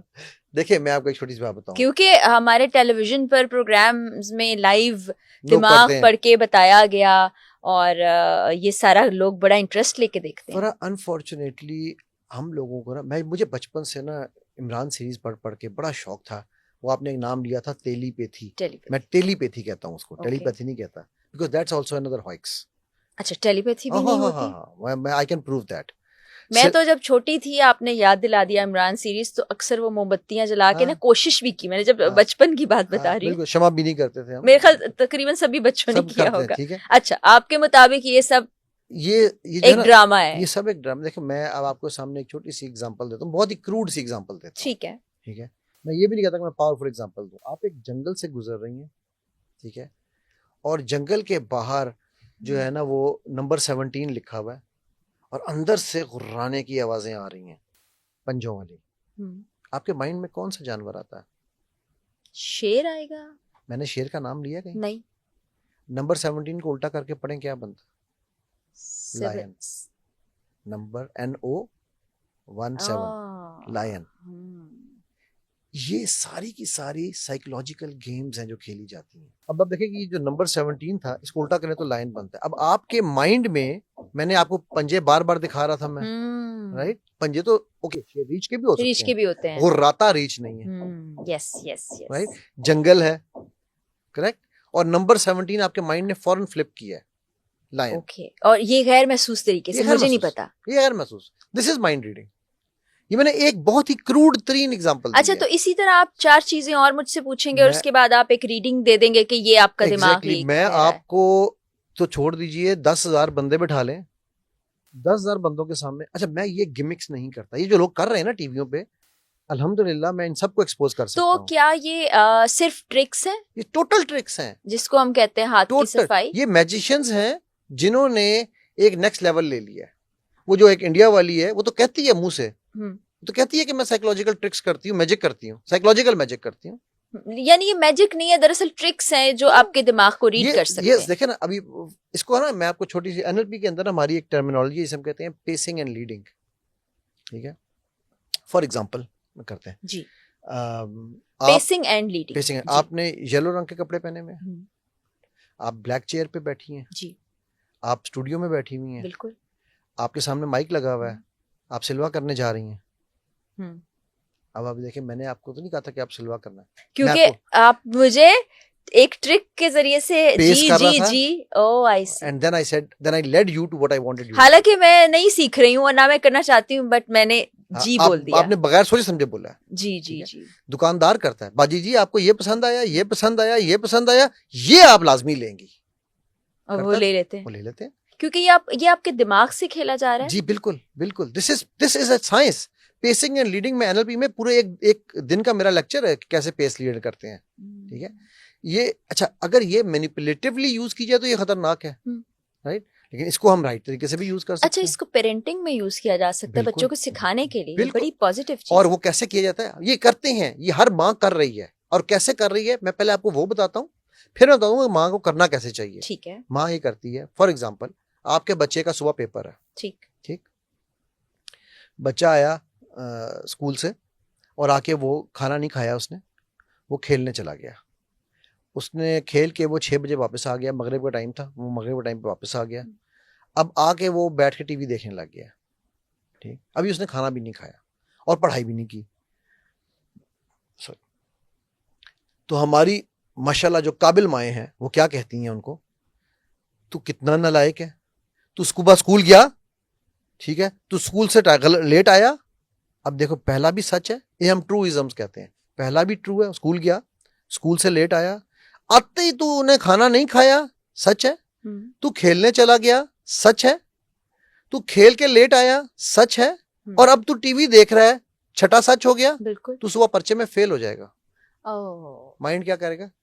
फेल हो जाएगा। माइंड ने सिर्फ वो पिक करना है जो लास्ट लीड थी, और ये हमारी माएं सुबह शाम कर रही हैं। तूने मुझे बचपन से तंग किया, तूने मेरी बात नहीं सुनी, राइट? तू झूठ बोलता है, तू नकम्मा है, तू जिंदगी में कामयाब नहीं होगा। फिर माँ कहती है मेरा बच्चा पता नहीं नाकाम क्यों हो रहा है। मुझे अपने एक उस्ताद याद आ गए, बड़े अच्छे उस्ताद थे, लेकिन वो हमें क्लास थोड़ी शरारती थी, तो कहा करते थे तुम लोग जिंदगी में कुछ ना कर पाओगे, और हम मतलब उसे हंसी में उड़ा देते थे। अगर सीरियस लिया होता तो शायद हम कुछ ना कर पाते। अच्छा, अब इसकी रिवर्स, इससे बचना कैसे है और इसको कैसे पॉजिटिव इस्तेमाल कर सकते हैं, ये भी बताइए। सेम सिनेरियो में दोबारा लूंगा। तुम सुबह स्कूल गए थे, स्कूल से लेट आए, खाना नहीं खाया, खेलने चले गए, खेल से लेट आए, उसके बाद तुमने अब बैठ के टीवी देख रहे हो, सुबह तुम्हारा पेपर है, अब भी अगर तुम बैठ के पढ़ लो तो तुम कामयाब हो जाओगे। बिल्कुल ठीक। सेम सिनेरियो है, सिर्फ लीड फर्क हो गई है। पेसिंग के फर्क होने से फर्क नहीं पड़ता। ठीक है। लीड, आखिरी जो लीड है ना आपकी, वो डेंजरस है। ये जो इब्ने बाज थे ना, काबा के इमाम, बहुत बड़े हमारे शेख जो है काबा के, तो वो उनकी वालदा ना उनको हमेशा से एक बात कहा करती थी, देखिए माओ के कहने से बहुत फर्क पड़ता है ना, कि जब वो तंग करते थे ना उन्हें, कहती थी जा तू जाके इमाम काबा लग, तुझे लग पता जाए। और वो इमाम काबा लग गए। सो लीड से फर्क पड़ेगा कि आप लास्ट लीड क्या दे रही हैं। ये देखने वाली माएँ सुन लें, ये बड़ा जबरदस्त एक ट्रिक भी है। और अब मैं आपसे एक और चीज कहने जा रही हूँ। हमने शुरू में जब आगाज किया था तो आपने कहा था कि हिप्नोसिस पर भी आप काम करते हैं, तो किसी इंसान को हिप्नोटाइज किया जा सकता है? और सबसे पहली चीज ये है कि सबसे आसान, आपके ख्याल से आसान हिप्नोटाइज किसी को करने के लिए उस बंदे का कमजोर होना जरूरी है या ताकतवर होना, स्ट्रांग होना जरूरी है? ये मैं नहीं बता सकती, लेकिन मैं ये चाहती हूँ कि यहाँ हम स्टूडियो में बैठे हैं तो आप मुझे हिप्नोटाइज करके दिखा सकें। अच्छा, पहले ये बताइए, हिप्नोसिस से आपकी अंडरस्टैंडिंग क्या है? हम करते हैं ठीक है, लेकिन आप बताइए हिप्नोसिस से मुझे लगता है कि हम दिमाग को कुछ एनर्जी देते हैं, कुछ इंस्ट्रक्शंस देते हैं, दिमाग उसको फॉलो करता है। और जो, अगर मैं टेलीविजन और फिल्म्स के हिसाब से देखूं तो वो आपको एक डीप स्लीप में ले जाता है, फिर जो पूछा जाता है आप वो बताते हैं, जो कहा जाता है उसको आप फॉलो करते हैं। दिस इज एब्सोल्युटली क्रैप, ये बिल्कुल गलत है। Hypnosis is an heightened state of awareness, यानी सो जाना, जी इंस्ट्रक्शंस नहीं, को फॉलो करना। इसलिए मैं क्लियरिफाई करना चाह रहा हूँ पहले, ताकि वो पता हो। हिप्नोसिस की डेफिनेशन पता है क्या है? हर वो चीज जो आपने विदाउट क्वेश्चनिंग एक्सेप्ट कर ली है means that you have been hypnotised. अच्छा। फॉर एग्जांपल, दाग अच्छे हैं, you have been hypnotised. For example, डॉक्टरों का आजमूदा, यू हैव बीन हिप्नोटाइज्ड। आपने नहीं पूछा किस डॉक्टर का, कौन सी रिसर्च। यानी आप कह रहे हैं कि जो टीवी पे कमर्शियल्स आते हैं वो सारे, ये इतने साइंटिफिकली, देखो हिप्नोसिस दो तरह का, एक ओवर्ट हिप्नोसिस है, कोवर्ट हिप्नोसिस है। यानी एक डायरेक्ट हिप्नोसिस है, एक इनडायरेक्ट हिप्नोसिस है। डायरेक्ट तो ये ना, आंखें बंद करो, अब तुम्हें नींद आ रही है, तुम सो रहे हो, राइट। मैं इस वाले की बात कर रही थी। जो दूसरा है वो वर्ड्स का है, यानी कि वही वाले दाग अच्छे हैं। अब वो तमाम डॉक्टरों का आजमूदा, भाई कौन सा डॉक्टर था, एक रिसर्च के मुताबिक, दुनिया की तमाम डॉक्टरों की रिसर्च के मुताबिक, कौन सी दुनिया, कौन से तमाम डॉक्टर, कौन सी रिसर्च, किस पे हुई थी रिसर्च, राइट। सो ये तो है हिप्नोसिस की डिक्शनरी डेफिनेशन, ठीक। उसके बाद जो सेकंड चीज है जो अभी आपने बात की, कि वो जब हम किसी को हिप्नोटाइज करते हैं, मैंने कहा ना, हम उसकी ब्रेन की वाइब्रेशन को कहाँ लेके आते हैं, बिटवीन 4 to 7। 4 to 7 में मैंने आपको क्या कहा, लूसिड ड्रीम आती है। 4 to 7 मैंने आपको क्या कहा, कि वो ख्वाब आपको याद रहता है, कुछ नहीं भी रहता उसमें नहीं, 4 to 7 वाले में याद रहेगा, ठीक है, उससे नीचे नहीं याद रहेगा, ठीक है। सो 4 to 7 में कई दफा आपको इस तरह होता है कि आप जो है ना, वो आपको लग रहा होता है कि मैं एक्चुअली उस ख्वाब में हूँ, खुद हूँ। कई दफा लोग खड़े हो जाते हैं, चल पड़ते हैं, कुछ करते हैं, बोलते हैं, राइट। सो इसका मतलब है, इट इज आपकी अवेयरनेस की एक हाइटेंड फॉर्म है। सो जो बंदा हिप्नोसिस कराएगा, जो सही हिप्नोटिस्ट आपको करेगा, वो आपको स्टेट में लेकर जाएगा। इसको हम स्पेसिफिकली एक हिप्नोटिक स्टेट जिसे हम कहते हैं, ठीक है, ट्रांस जिसे हम कहते हैं, वो ट्रांस में लेकर जाएगा। उसका मतलब है कि आपके ब्रेन को बिटवीन 4 to 7 लेकर आएगा। उसमें आप अगर कंप्लीट होशो हवास में नहीं है, यू आर नॉट हिप्नोटाइज्ड। अगर आप 4 से नीचे चली गई हैं, यू आर इन डेल्टा। अगर आप 7 से ऊपर थी तो you are in almost alpha. Alpha मैंने अभी, अल्फा पता है क्या है? दिन में कई दफा आप स्टेज से गुजरती हैं, कभी कभी आपको इस तरह हुआ कि बैठे बैठे यूं गायब हो गया बंदा, ओ हेलो किधर हो भाई, होता है, दैट इज अल्फा। और ये कभी परेशानी में भी हो सकता है, खुशी में भी हो सकता है, दुख में भी हो सकता है, आप यहीं बैठे बैठे कहीं और सोच में हो सकते हैं। That time your brain is already in alpha. तो ये कोई और नहीं कर सकता या कर सकता है? करने को तो हर, जब आप सो के उठते हैं, हर इंसान दिन में कई दफा अल्फा और थीटा में जाता है, ठीक है। जब आप सो के उठते हैं 15 मिनट तक your brain is by default in alpha. तो उसी वक्त हम फोन उठा लेते हैं और उसको इस्तेमाल करते हैं, और हम बीटा में आ जाते हैं।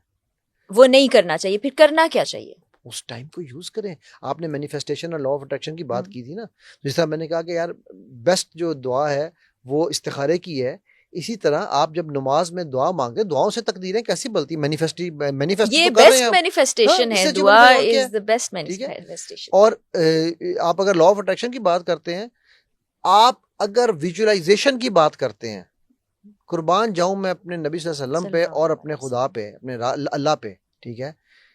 क्या कुरान हमें जन्नत और जहन्नम की फुल विजुअलाइजेशन नहीं करा रहा? क्या कुरान जब हमें किस्से सुनाता है यूसुफ अलैहिस्सलाम के, क्या कुरान जब हमें किस्सा सुनाता है मूसा अलैहिस्सलाम के, क्या कुरान जब हमें बकरा की स्टोरी सुना रहा है, तो हम पूरी आंखों से विजुअलाइज नहीं कर रहे होते? बिल्कुल करते, ठीक। बिल्कुल करते। क्या नबी सल्लल्लाहु अलैहि वसल्लम जो है ग़ज़वा खंदक में जब पहला कुदाल मारते हैं, तो क्या वो ये कह रहे हैं कि मुझे चाबियां दे दी जाएंगी? वो कह रहे हैं मेरे सामने ये चाबियां दी जा रही हैं, दे दी गई हैं, विजुअलाइजेशन कराई जा रही है। सुराका बिन मालिक को कह रहे हैं तेरे हाथ में कंगन होंगे किस तरह के, ठीक है, तो विजुअलाइज करते हाथ में है, विजुअलाइजेशन कराई जा रही है। तो ये साइंस तो आज सीख रही है ना, हमने अपने दीन को नहीं सीखा, ये हमारी प्रॉब्लम है, राइट। तो जब हम किसी भी तरह से, अच्छा अब हिप्नोसिस के लिए एक चीज जो और जरूरी है वो ये जरूरी है कि जो सब्जेक्ट है उसको ये बात समझनी बहुत जरूरी है कि ये कोई ऐसी जगह नहीं है जहां जाके आप गुम हो जाएंगे। ठीक है। आपसे कोई बंदा कोई इंफॉर्मेशन नहीं निकलवा सकता। तो इस वक्त क्या मैं उस स्टेट में जा सकती हूँ? हाँ बिल्कुल हम करते हैं, मैं आपको करके बताऊंगा। मैं पहले मिसअंडरस्टैंडिंग्स दूर कर लूं ताकि बाद में लोग ये ना कहे कि ये मैं क्या बता दूं देखने वालों को, थोड़ी देर में इंजीनियर अली साहब मुझे हिप्नोटाइज करने वाले हैं, तो ये चंक आपने गौर से देखना है। वहां पे आपसे कोई इंसान आपका कोई राज नहीं ले सकता, बिकॉज आप होशो हवास में हैं। ठीक। It's a state of suggestions. आपको वो सजेशन दे सकता है, it is your choice to accept और रिजेक्ट। कई दफा लोग मुझे उठ के कहते हैं ओ सर जी हमें तो सब पता चल रहा था, आपने हिप्नोटाइज किया ही नहीं। यानी ऐसा नहीं होगा कि आप बिल्कुल, वो सब फिल्मों और ड्रामों के लिए है कि बेहोशी की हालत जी में जी, आपको समझ वो कुछ नहीं सब आ रहा। फिल्मों और ड्रामों के लिए। अच्छा। रियलिटी का इससे कोई ताल्लुक नहीं है। तो इलाज के लिए भी इसको इस्तेमाल किया जाता है? इलाज के लिए भी इस वक्त इस्लामी जमहूरिया ईरान में एक डॉक्टर मौजूद है जी, जो अंडर हिप्नोसिस अकल दाढ़ का ऑपरेशन करता है, ऑर्थोपीड है, हड्डियों का ऑपरेशन करता है, आपको हिप्नोटाइज करता है, फिर आपको ऑपरेशन करता है, आपको पता भी नहीं चलेगा। अच्छा। हजरत अली ने क्या कहा था जब मैं नमाज पढ़ना शुरू करूं, हिप्नोसिस की हाइटेंड फॉर्म है नमाज। जब आप बिल्कुल अल्लाह से कनेक्शन में चले जाते हैं, आप 4 to 7 में चले जाते हैं जब, और उस कनेक्शन में आपको कोई नजर नहीं आएगा, कोई फील नहीं होगा, ठीक है। सो लेकिन क्या आप नमाज पढ़ते हुए अपने होश में नहीं होते हैं? वो नुमा खजू और खजू इज हिप्नोसिस, ठीक है। ये मैं इसलिए कॉन्सेप्ट्स क्लियर कर रहा हूं, अगेन ये मैं मेटाफोरिकली बात कर रहा हूँ, प्लीज मैं मुफ्तियाना यूट्यूब से अक्सर माफी मांगता रहता हूँ कि मुझ पे फतवा ना लगा नहीं, वो जब उनका जी चाहेगा वो लगाएंगे, उनको कोई दुनिया की ताकत नहीं रोक सकती, उनका काम ही ये है। तो इसलिए ये मिसअंडरस्टैंडिंग्स को समझना पहले बहुत जरूरी है। क्यों हिप्नोसिस फायदेमंद है?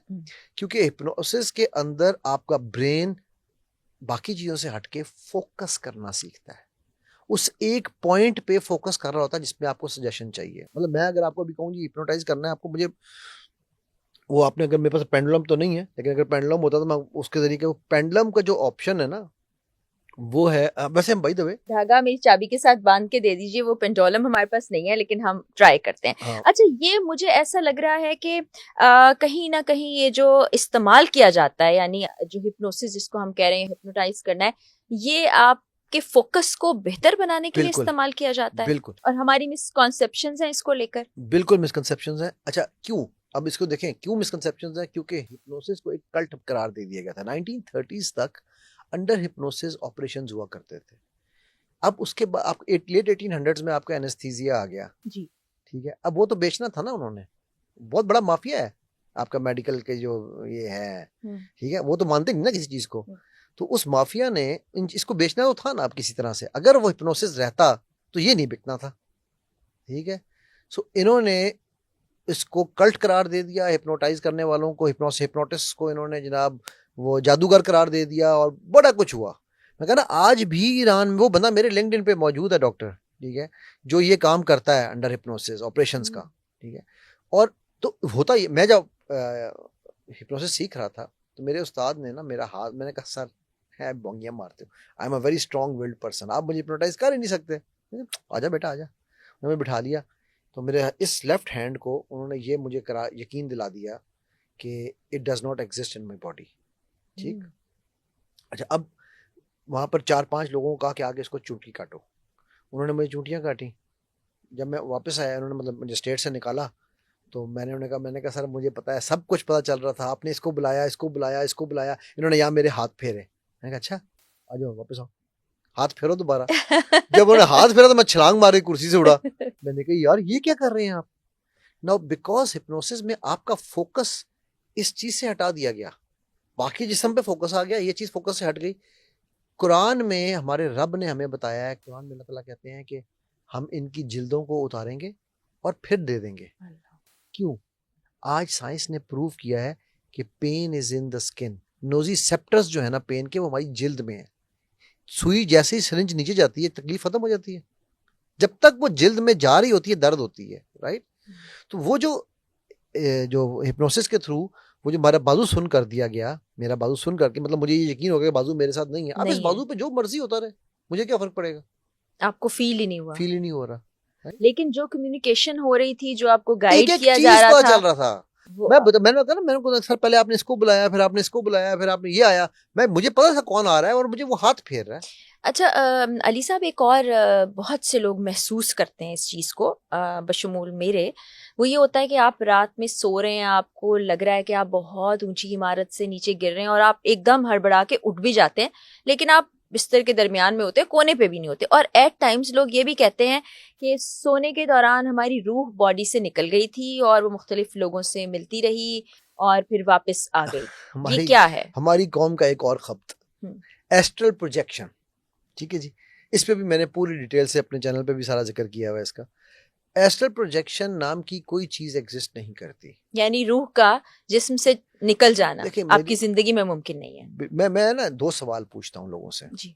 एक ये जो रूह को निकालने के शौकीन है, हम सिल्वा में ये कहते हैं कि why do you want to take your soul out and get information. हम उसको कहते हैं इन्फॉर्मेशन, इधर आओ मेरे पास, इधर आके मुझे बताओ तुम्हारे पास क्या इन्फॉर्मेशन है। हम इन्फॉर्मेशन को अपने पास बुलाते हैं, ठीक है, हमारा ये कॉन्सेप्ट है। सेकंड खब्त है हमारा, ठीक है, कि हमने जिन काबू करना है।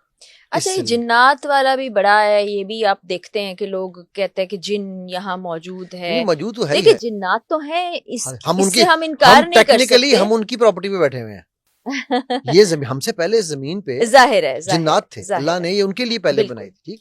हम उनको हटा के फिर हमें लाया गया था, तो टेक्निकली वो हर जगह मौजूद है।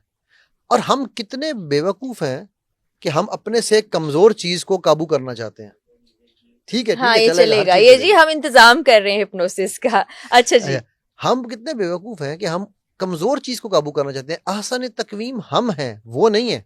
सजदा किया, उसने हमें सजदा किया हुआ है, हम उसको काबू करने जा रहे हैं। कमाल होगी यार, ये कौन सा खब्त है भाई। मतलब ये अगेन आई नो कि ये लोगों को मेरी ये बात हजम नहीं होती। मैं जिन्नात का इनकार नहीं कर रहा हूँ, मैं इस कॉन्सेप्ट का इनकार कर रहा हूँ कि भाई आप उसको क्यों काबू करना चाहते हैं जो पहले बेचारा मजलूम है। क्या काबू हो सकते हैं?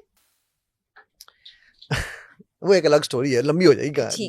क्या आप पता चला सकते हैं कि यहाँ इर्द गिर्द जिन्नात हैं? ये तो वैसे बड़ी, मुझे लग रहा है मैंने सवाल ही गलत कर दिया। हाँ, क्योंकि मौजूद है, मौजूदगी का तो कुरान पाक में जी हमारे पास ये आ गया है। चले जी, हिप्नोटाइज करने का वक्त हिप्नोटाइज से पहले आप एक काम करें, आप ये पहले फरा को दीजिए, मैं आपको बताता हूँ। पहले आपको एक और गेम, बड़ी इंटरेस्टिंग किस्म की चीज होने चाहिए। अच्छा जी, अब इसको क्या करेंगे हम? आपने इसको ऊपर से पकड़ना है, टॉप से, ये बहुत सबसे ऊपर बिल्कुल ऊपर से पकड़ना है। अच्छा, अब आपने इसको अभी कोई हाथ आपका बिल्कुल स्टेबल रहेगा, ठीक है। आपने इस चाबी से बात करनी है and I want you to not to talk loudly in your heart. इसको बोलें लेफ्ट राइट को मूव करें, बोलती जाएं आप इसको, left right left right left right. Great. अब इसको कहें आगे और पीछे, front back front back front back.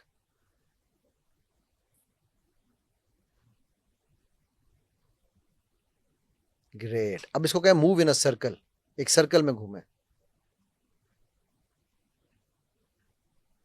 जितनी आप शिद्दत से कहेंगे उतना बड़ा सर्कल होता जाएगा। रोक लें मुझे, ये आप हाथ हिला रही थी। ओह माय गॉड, सीरियसली मैं हाथ नहीं हिला रही थी और मैं सिर्फ अपने दिमाग से सोच रही थी, ये सब हो रहा था। And this is manifestation, this is law of attraction। जो कुछ हम सोचते हैं वो होता है। मतलब हमारा दिमाग बहुत स्ट्रॉन्ग चीज है। हम आसान तकवीम है। ये हुआ है, आप लोगों ने देखा है और ये घर पे कर सकते हैं, ये सब करके देखें, ये आप सब करके देख सकते हैं। अच्छा, इसके बाद हमने क्या करना है? अब मुझे दीजिए बड़ा इंटरेस्टिंग है जी, मैं यहीं से आप तक पहुंचा रही हूँ। अच्छा, अब आपको मैं बताता हूँ कि ये देखो, पता ये है आपने, अच्छा अब आपने ना ये देखें, ये पेंडुलम घूम रहा है, आपने सिर्फ इसको देखते जाना है। अभी भी चाबी आपके आई लेवल पे है मेरा ख्याल है, नहीं अब ऊपर है, ठीक है। अब आप इसको देखती रहे और आपने और कुछ नहीं करना, just relax, relax, that's right, that's right, eyes are getting heavier and heavier, take a deep breath, exhale, relax, the more you relax, the eyes will get heavier and they want to close anytime. Relax, heavier and heavier, and relax. Another deep breath. Relax. And as you inhale, you relax 10 times more. Your eyes are closing now. Closing now. Closing now. Relax. Eyes are getting heavier, heavier, and heavier. And as you relax, you may close your eyes now.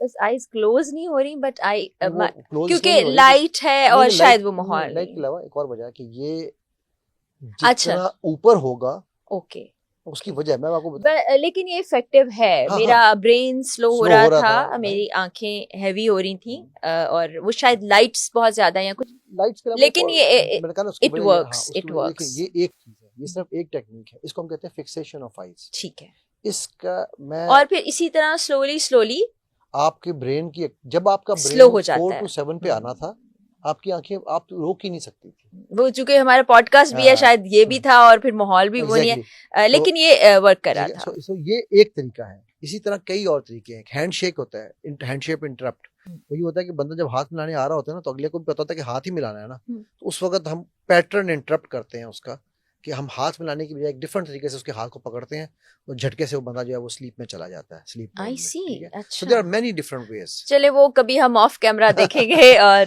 सीखेंगे। इसलिए बहुत सारे तरीकों से। अच्छा, इन सब का objective सिर्फ एक है अच्छा, कि ब्रेन की एक्टिविटी को स्लो डाउन करना। और ये जरूरी है कि क्या पूरे दिन के अंदर किसी वक्त ऐसे किया जाए, ब्रेन की एक्टिविटी को स्लो किया जाए? बहुत जरूरी है। बेहतर है दिल के साथ रहे पासबान अक्ल, लेकिन कभी कभी इसे तन्हा भी छोड़ दे। ठीक है, बहुत ज़रूरी है रिट्रोस्पेक्शन करना। ठीक है, अपना कथारसिस करना, सॉलिट्यूड में टाइम गुजारना। मैं सॉलिट्यूड कह रहा हूँ, लोनलीनेस नहीं कह रहा हूँ। लोनलीनेस फोर्स्ड बाय पीपल होती है सराउंडिंग। सॉलिट्यूड वो है जो मेरे नबी सल्लल्लाहु अलैहि वसल्लम गारे हिरा में करते थे। बहुत जरूरी है, जो लोगों को समझ नहीं आती। ठीक है, वो आप इसे जिस तरह ना, मैं अभी कल कहीं पर पॉडकास्ट थी तो मैं उनको बता रहा था कि हम आज कहते हैं जी मिनिमलिज्म, बहुत बड़ी इस वक्त एक मुहिम चल रही है, और हम कहते हैं जी वो जिंगर बर्गर जो है वो क्या नाम है फेसबुक वाला हम कहते हैं कि उसको कि भाई वो जो है ना वो मिनिमलिस्ट की कमाल आदमी है वो।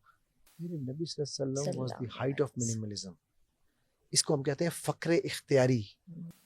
अल्लाह हज़रत उमर आकर, मतलब मेरी आंखों में अभी भी आंसू आ रहे हैं इस वक्त ये बात सोचते हुए कि वो कह रहे हैं या रसूलुल्लाह सल्लल्लाहु अलैहि वसल्लम, आप हुक्म तो करते हैं, चिटाई के दाग पड़ गए हैं आपके बैक पे, आपके लिए कौन सा बिस्तर हम नहीं ला सकते आज? वो जमाना नहीं है अब शैब अबी तालिब वाला। और मेरे नबी सल्लल्लाहु अलैहि वसल्लम कह रहे हैं कि ये निशान तुम्हें तंग कर रहे हैं उमर, राइट? दैट इज फक्र इख्तियारी। कि अम्मा आयशा को कह रहे हैं कि आखिर में सिर्फ जाने से पहले कि क्या वो अम्मा आयशा कहती है कि चिराग में इतना सा तेल रह गया, वो भी जाके दे आओ किसी को। फक्र इख्तियारी। और आज हम खुश हो रहे हैं वो जी मिनिमलिज्म मिनिमलिज्म मिनिमलिज्म। ठीक है, हमारी प्रॉब्लम ये है कि हम कॉन्सेप्ट्स को गलत खुदाओं से ढूंढ रहे हैं। बुतान वहमो गुमा, इकबाल कहता है, बुतान वहमो गुमा को हम कॉन्सेप्ट्स के लिए ला रहे हैं। मैं ये नहीं कहता, हाँ ठीक है मैं मानता हूँ मैं भी वहीं से सीख के फिर मैंने आके इसको पढ़ा। काश मैंने, देखिए हमें सीरत नबी सल्लल्लाहु अलैहि वसल्लम आज की दौर में भी क्रोनोलॉजिकली, हिस्टोरिकली, इवेंट वाइज पढ़ाई जा रही है। With all due respect to my teachers and everybody, जो स्कूलों में पढ़ाई जा रही है, तो कम से कम उनकी बात कर रहा हूँ मैं, उलमा की बात नहीं कर रहा हूँ। उलमा को तो पता है क्या है कि जी कब जंग हुई, जंग ओहद कब हुई, गज़वा खंदक कब हुई, गज़वा, हम ये पढ़ा रहे हैं। मैं आपको छोटी सी सिर्फ 2 मिसालें दूंगा। एक मैं गज़वा ओहद की देता हूँ आपको। देखें इतना बड़ा लेसन है उसके अंदर शूरा के मामले में, बिजनेस के मामले में। आप सही, बिजनेस का गज़वा ओहद से क्या ताल्लुक है? अल्लाह के नबी सल्लल्लाहु अलैहि वसल्लम ने सबसे मशवरा किया कि जंग कहाँ लड़नी चाहिए। सारे बुजुर्गों ने कहा, सारे बड़ों ने कहा कि जब मदीना के अंदर रह के लड़नी है। यूथ ने कहा, जेन जी उनकी जो थी, उसने कहा कि जंग बाहर जाके लड़नी चाहिए, क्योंकि हम ऑलरेडी मदीना 3 तरफ से कवर्ड है, एक ही तरफ से हमला हो सकता है, तो बाहर इनको रोकते हैं। ठीक होगी। इनका यह था कि चूंकि ऑलरेडी कवर्ड है, अंदर आएंगे हम पकड़ लेंगे। उन्होंने कहा नहीं, मैं उनको अंदर आने, हमारी खवातीन है अंदर, हमारी माएँ बहनें बेटी हैं, अंदर आने। एंड अल्लाह के नबी सल्लम agreed to there, this is the power of शूरा। ठीक है। उसके बाद साहबा ने उनको जाकर छोटों को समझाया कि यार तुम क्या कर रहे हो, तो उन्होंने जाके कहा कि नहीं अल्लाह के नबी सल्लम को। फिर अल्लाह के नबी सल्लम ने कहा कि नहीं, it is not befitting for a profit कि जब मैंने ज़रा पहन ली तो मैं अपनी डायरेक्शन चेंज करूँ। ठीक। सेकंड मिसाल की तरफ आता हूँ कि देखिए हम हर साल मिराज का वाक़या सुनते हैं जी। आप मुझे एक बात बताइए, मिराज के वाक़े में मेरी आपकी ज़िंदगी के लिए, डेली ज़िंदगी, मुआशरत की बात कर रहा हूँ, कोई चीज़ें हैं मुआशरत की?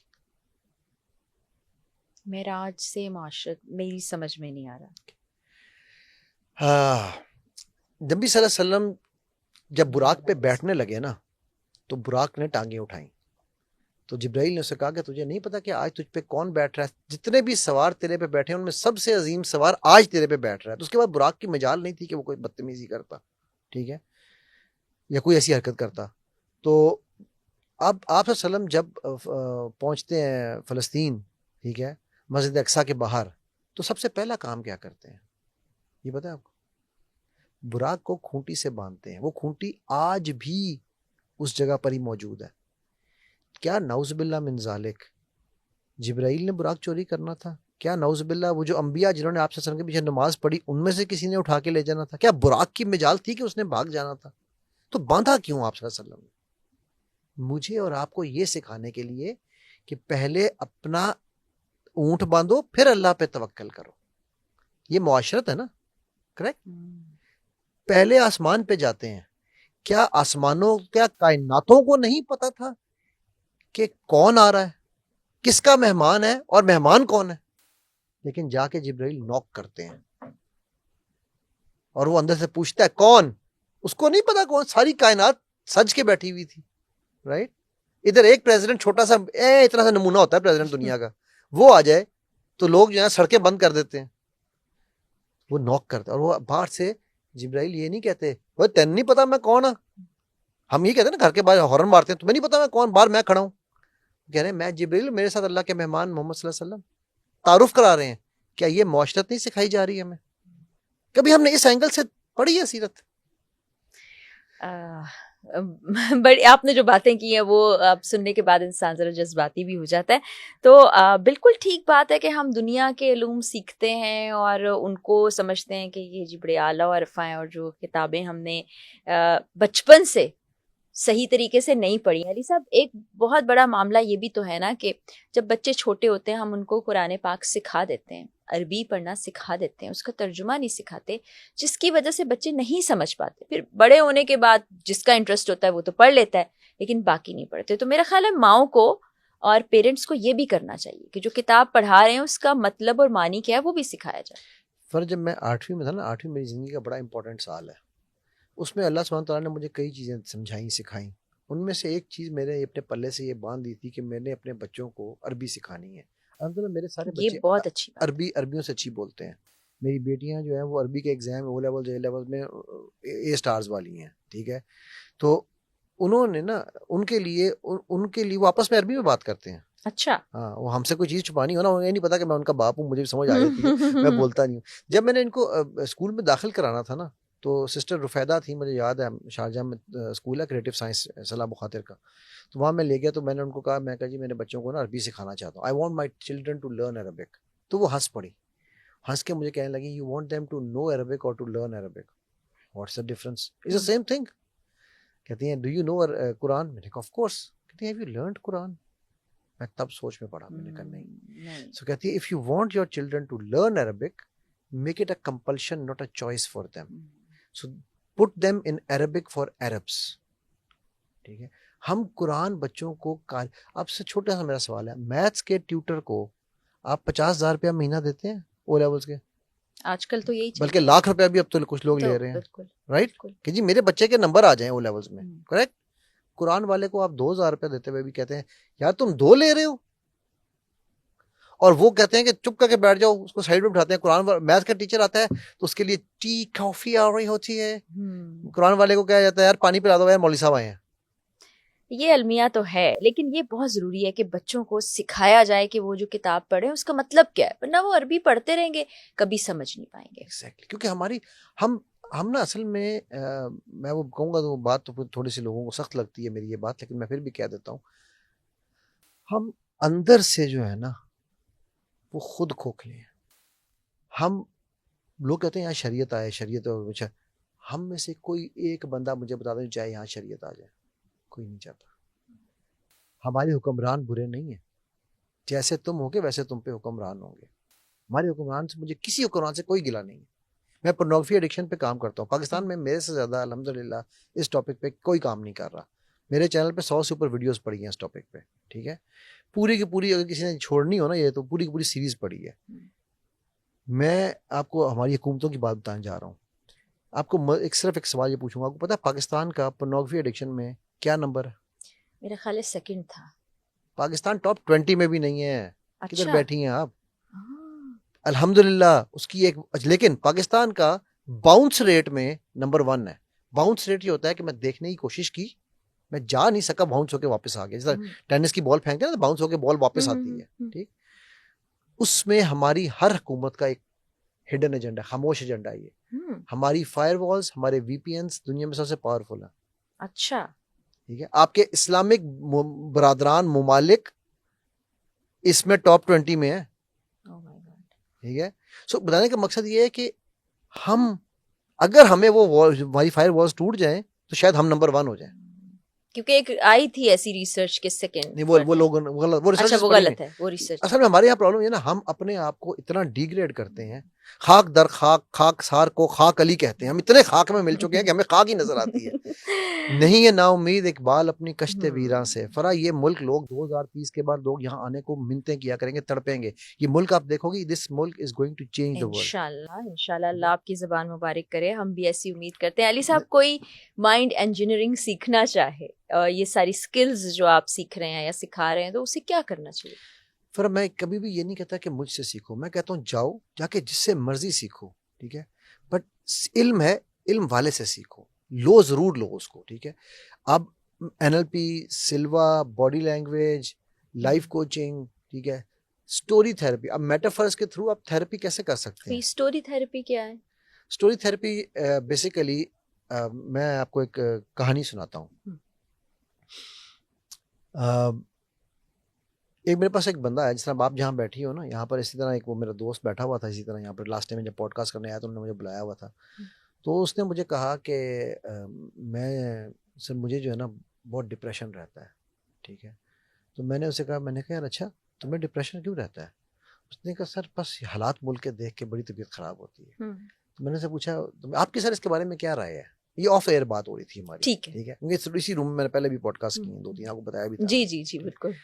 तो मैंने कहा यार कौन से हालात? कहते यार ये जो कुछ हो रहा है। तो क्या हो रहा है? यार आप सर आप क्या बात कर रहे हैं, आपको नहीं पता मुल्क में क्या हो रहा है? मैं क्या, मुझे एक बात बताओ, आप ये सब कुछ चेंज कर सकते हो? कहता नहीं। मैं कर सकता हूँ? कहता नहीं। तो हम दोनों का क्या काम है? जो हम कर रहे हैं वो हम बेस्ट करें, हम चेंज हो गए तो ये सब चेंज हो जाएगा। ऐसे ही है, ऐसे ही है। कहता सर आपने तो मेरी जिंदगी बदल दी। अब तो मैं वाकई इस तरह से कभी सोचा ही नहीं। Now what I did with you right now, Farah, I told you a story. But actually आपने एक लेसन मुझे पहुंचा दिया। अगर मैं आपसे डायरेक्ट कहता हूँ यार छोड़ो यार, मुल्क के हालात बात नहीं करनी, हाँ, राइट? सो ये एक पूरी की पूरी साइंस है कि आपने स्टोरी को अच्छा, मैं कभी भी स्टोरीज बनाता नहीं हूँ। अपनी जिंदगी में, मेरी जिंदगी में, आपकी जिंदगी में ऐसी कहानियां मौजूद होती हैं जिनमें कोई ना कोई सबक होता है जी, जो हमें उस टाइम पे नहीं पता चल रहा होता, बाद में रियलाइज होता है यार अल्लाह ने ये किया, कितना अच्छा ये हुआ। बिल्कुल होता है, ये मैंने अपनी जिंदगी में बहुत एक्सपीरियंस किया। हम बाद में कहते हैं यार ये कितना अच्छा हो गया यार, अल्लाह ने हमें उस वक्त बचा लिया। मेरी बेटी अभी मुझे कहने लगी, वो कुछ दिन पहले की बात है, कहती है अब्बू मैं 2019 में जब पाकिस्तान वापस आया तो आई वाज बैंकरप्ट, ठीक है। मेरी पूरी लाइफ स्टोरी मेरे चैनल में पड़ी हुई है, कोई भी देखना चाहे देख सकता है। मेरे $8 मिलियन कोई छोटी अमाउंट नहीं है किसी भी करेंसी में, ठीक है। तो मैं जब आया यहाँ पर तो एक लिटरली जितना आपका ये स्टूडियो है ना, इतने बड़े एक कमरे में हम 4 बच्चे, मैं और बेगम, एक वॉशरूम उसके साथ, उसमें हम रहे, ठीक है। मेरे पास इतने पैसे नहीं थे कि मैं साइकिल खरीद सकता, गाड़ी तो दूर की बात है, ठीक। लेकिन वो मेरा रब है ना, बड़ा करीम और रहीम और गफूर है, ठीक है, रज़ाक है। उसने मुझे एक दिन भी किसी के आगे यूं हाथ नहीं फैलाने दिया। मैंने अपने मैं अब्दालियन कैट को एहसन से पढ़ा हूँ, तो मैंने अपने अब्दालियन दोस्तों को कहा, मैंने कहा यार मुझे किसी से कोई पैसा नहीं चाहिए। जिनको पता था ना मेरे साथ क्या हुआ है, क्योंकि जब मैं आया था, मैं वहां से कौन सी गाड़ियां बेच के आया था, land cruiser, Ford explorer, infinity G25, Peugeot 308 hard top convertible, ठीक है, एक मर्सिडीज थी मेरे पास। ये मैं गाड़ियां बेच कर आया हुआ था। तो यहाँ आके मेरे पास गाड़ी भी, कोई पैसे भी नहीं थे। फिर मेरी वालदा ने मुझे 2 लाख रुपया दिया, तो मैंने उससे एक दोस्त के उधार पे हाई जेट का डब्बा खरीदा। अब उस डब्बे पे मैं गवर्नर हाउस भी मीटिंग के लिए जाता था, पीसी भी ट्रेनिंग कराने जाता था, अच्छा, ठीक है। तो मुझे लोगों ने कहा कि उसने कहा अली तू क्या चला रहा है यार। मैं कह, मुझे एक बात बताओ, कितने लोगों के पास पाकिस्तान में 4 पहिए हैं? उनमें से कितने लोग हैं जिनके 4 पहियों में ठंडी मशीन है? तो ये शुक्र का वक्त है या फिक्र का वक्त है? ये शुक्र की मुकाम है ना कि मैं, मुझे अल्लाह ने फिर भी उस एडवर्सिटी में भी यहाँ इतना कुछ दे दिया, राइट। तो जब हमारी प्रॉब्लम ये है कि हम फिक्र करते हैं। मैं कहता हूँ जो जिस तरह जो रब का नहीं है वो सब का है, जो शुक्र नहीं करता वो फिक्र करता है। So true. और चूंकि हम इस गर्दाब में फंसे हुए हैं, इसीलिए हम वहां हैं जहां हम हैं आज। यानी सिर्फ अपने जहन को बदलें, अल्लाह ताला से कनेक्शन बनाएं और पॉजिटिविटी अपने आप में पैदा करें तो जिंदगी मैं बदल एक हदीस सकती है। पे, अगर आप इजाजत दो तो मैं जी हदीस पे बिल्कुल खत्म करना बिल्कुल। चाहूंगा। हज़रत अबू रज़ी रज़ियल्लाहु अन्हु की हदीस है, इब्न माजा की। कहते हैं, मैं यार अल्लाह के नबी सल्लल्लाहु अलैहि वसल्लम से पूछा, यार रसूलुल्लाह सल्लल्लाहु अलैहि वसल्लम हमारा रब कैसा है? क्या खूबसूरत सवाल है। हम क्या पूछते हैं सवाल, रब किथे है? वो क्या सवाल पूछ रहे हैं, रब कैसा है? तो अल्लाह के नबी सल्लल्लाहु अलैहि वसल्लम ने आया कि ये हदीस ने मेरी जिंदगी बदली है, भाई दबे, ठीक है, कि वो अपने बंदे की बेबसी पे मुस्कुराता है। यार रसूलुल्लाह मुस्कुराता है, वो क्यों? कहा क्योंकि बंदा चल रहा होता है, एक जगह पे आके बंदा खड़ा होकर कहता है यार बस दुनिया खत्म हो गई, रब्बी अहानन। तो रब मुस्कुराता है, वो एक सजदा जिसे तू गुनाह समझता है 1000 सजदे से देता है आदमी को निजात। कहता है कि एक कदम तो तू और लेता है बंदे, मैंने तेरे लिए यहीं सब कुछ रखा है, ले एक कदम, ठीक है। तो अबू रज़ी कहते हैं, फिर हमने कहा या रसूल अल्लाह सल्लल्लाहु अलैहि वसल्लम, जो रब इतना गफूर और रहीम है, हम उसकी रहमत से कैसे मायूस हो सकते हैं? तो मायूसी मुसलमान की जिंदगी में हो ही नहीं सकती। बेशक, ठीक है। मेहनत, इम्तिहान, उसका वो क्या कहना चाहिए, टेस्टिंग जो टाइम्स हैं जो भी हैं, ठीक है। मेरी 4 बैंकरप्सी हैं फरा, सबसे बड़ी $8 मिलियन की है, सबसे छोटी $500,000 की है, ठीक है। जिस एज में जितना था उतना चला जाता था। अब आप सोचो कि $8 मिलियन गंवा के मैंने सजदा शुक्र किया था। अगर वो पैसे उस दिन ना जाते, मुझे ये कंफर्म ना होता कि मैं आज गरीब हो गया हूं, तो उस रात मैं एक नाइट क्लब में पहली दफा जिंदगी में नाइट क्लब एंटर होने जा रहा था। बुक किया हुआ था, दोस्तों को पार्टी बना के देनी थी। और वहां से मेरे रब ने मुझे रोका। रब ने कहा कि नहीं, तू यहां नहीं जाएगा। अब मुझे एक बात बताओ, जो रब मुझसे इतना प्यार करता है, मैं उससे मायूस हूं कि मेरे $8 मिलियन चले गए, या मैं शुक्र करूं कि $8 मिलियन चले गए? ये तवक्कुल है जिसकी आजकल वाकई कमी हो गई है, बहुत जरूरत है। क्योंकि वो कहते हैं ना, रब नेड़े या कसून, हमें कसून पे यकीन है ना। नहीं तो रब पे यकीन कर लें। अली साहब, बहुत उम्दा, बहुत खूबसूरत, बहुत अच्छी गुफ्तगू। हमने रब ताला की भी बात की, नबी सल्लल्लाहु अलैहि वसल्लम की बात भी की, हमने साइंस की बात भी की, हमने अलूम की बात भी की।